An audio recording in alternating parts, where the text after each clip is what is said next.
and super pleased to have Julie Kohler on the line with us. She is the Senior Vice President of the Democracy Alliance, a progressive donor network, and has a piece in The Nation. And just so I don't pull a Sean Hannity here, I should disclose I am on the board of directors of Vocal, VOQAL.org. Vocal is an institutional member of the Democracy Alliance. I've been to numerous Democracy Alliance meetings as a donor, and so just, you know, FYI. Julie's piece is Why 2018 Might Not Be the Year of the Woman by Julie Kohler and Felicia Wong in The Nation.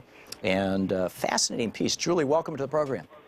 Thanks. Great to be with you. Thank you so much for joining us. You write, 25 years from now, what will be said about the current surge of progressive woman candidates? What will be said? Yeah, well, I think this is the critical question. I mean, it is so exciting right now in terms of what we're seeing, the energy and activism that we've seen from women over the last 16 months. And now, as we head into the 2018 midterms, that energy is being electrolyzed. We have record numbers of women that are running for office at every level. But the problem is that the progressive community really lacks the kind of infrastructure and investment that's necessary to support the wave of talent that really has spontaneously emerged this cycle. And we lack that kind of investment that's needed to make it long-lasting. Yeah, it seems that it's not just within the party and within the institutions. I remember, geez, 6, 7 years ago, sitting next to the president or the vice president for programming of one of the major radio networks in the United States, and saying, hey, you ought to pick up some progressive shows, you know, on your stations. And he's like, we'll never do that. We will simply never do that. And meeting with another CEO of another radio network that has over 1,000 radio stations in the country, and suggesting that he should pick up some progressive programming. And I was sitting with a U.S. Senator when we had this conversation, and he said, oh, I'll never put anybody on the air who wants to raise my taxes. There is such a powerful conservative infrastructure. You've got a billionaire-owned television network that constantly promotes billionaire-friendly memes, you know, Fox So-Called News. You've got, you know, 3 major right-wing networks owning the vast majority of radio stations in this country. Just looking at the media, I mean, maybe because I'm in the media, that's something that's in my face all the time. But then we've got the challenges within our, you know, we don't have the think tanks. We don't, you know, Joe Coors did not set up a left-wing heritage foundation back in the 70s.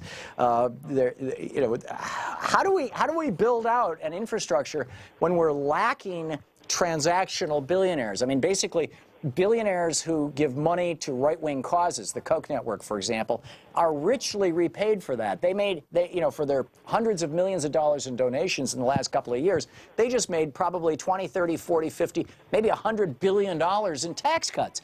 And so a huge return on investment. Whereas, you know, when a progressive billionaire or multimillionaire donates to a progressive candidate, they're going to see their taxes go up. So all they get is a better country. Well, I think that's a pretty compelling reason for lots of people to invest, actually. A lot of people do want a better country. And the bottom line is that we can do this. There is an opportunity to really rethink how progressives are supporting and cultivating political talent. You know, we spend $6.5 billion on federal elections.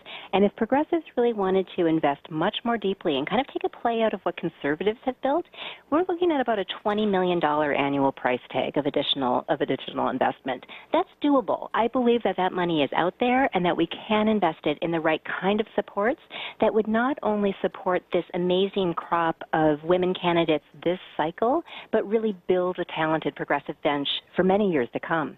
Yeah, so what, if you had that $20 million, what would you spend it on? Yeah, well, I mean, I do think that we need to take some plays out of the conservative playbook, recognizing that it will look different for progressives, and it should look different. But there are some compelling examples that we should consider. So, you know, I'm based in Washington, D.C., and right across the river in Arlington, Virginia, is an organization called the Leadership Institute. They have a $20+ million budget, annual budget, and for decades, they have been going around and looking on college campuses to recruit the best and the brightest, really, who are the emerging leaders for the conservative movement. They bring them to Washington, they provide them with training, and they help support them throughout their careers with fellowship and job placement advice, etc. So they're not only training candidates, which they do, and they do a great job, but also everything else that's needed, the campaign staff, kind of the other roles within the conservative movement. And we really need to be building out those types of capacities. We have a lot of programs now on the progressive side that provide training for candidates, and that's great, and many of them do an incredible job. But we also need to go deeper in what we provide folks and what kind of services we provide to candidates and other progressive political leaders, and we need to be thinking them as a pipeline of talent, not just for around one election cycle, but really for the long term. Yeah, I think that's brilliant. We're talking with Julie Kohler, the Senior Vice President of the Democracy Alliance, about her piece in The Nation, thenation.com. And you can tweet her, by the way, at Julie Kohler, Kohler, #1, or at Julie The Nation. K. Kohler. Julie two K. Ks. Kohler, you're yes. right. Thank you very much. Thanks for correcting me. So the beginning of this, I mean, you know, let's start with building campaigns and candidates, and that seems like a great place to start. But there is this challenge inside the Democratic Party right now, which is the water in which we all swim, that I think we need to address. This idea. You know, I see it almost every morning on MSNBC when Stephanie Ruhle comes on and starts talking about how, you know, if Democrats don't move to the center, if they don't become more like Joe Manchin, they're going to lose elections. You know, nobody wants a Bernie-type Democrat or a progressive, an Elizabeth Warren kind of Democrat.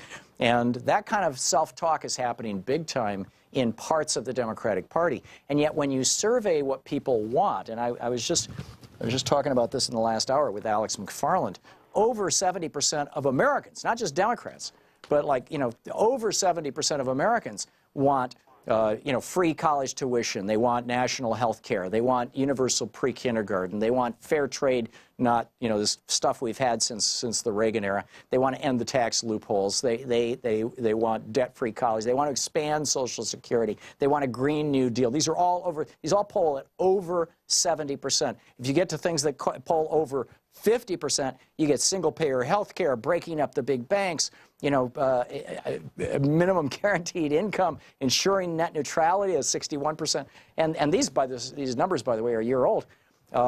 It seems to me that the progressive position is the position where America is. How do we deal with folks who say none of those things are possible because the lobbyists are going to prevent it, and, you know, we really need to be in bed with the lobbyists? Yeah, well, I think the way that we proof of concept is by winning. And increasingly people are winning campaigns different ways. They're not kind of shying away from big, bold, progressive ideas. They're running campaigns that lean into those, but in ways that I think are really interesting, oftentimes in ways that are very hyper-local, that are also extremely responsive to the community dynamics and the needs of particular communities. So that's the way I think that kind of that magic combination, leaning in and being true to these progressive ideals, but also customizing and localizing it in a way that it's really resonant for individual community members. And I think the more campaigns and the more candidates that show success of that model, then the political establishment and kind of traditional ways that we've been operating, that will change. But it's really Amen. The candidates that can lead, and then everything else will follow. Amen. And we need to highlight those victories when they happen. Julie Kohler, Senior VP of Democracy Alliance, thenation.com is where her piece is published. Hang on just a second, Julie. This is the Thom Hartmann Program. Tweet her at Julie K. Kohler, Kohler, #1, or at The Nation. Julie, thank you. Thank you, Tom. Great talking with you. We'll be right back.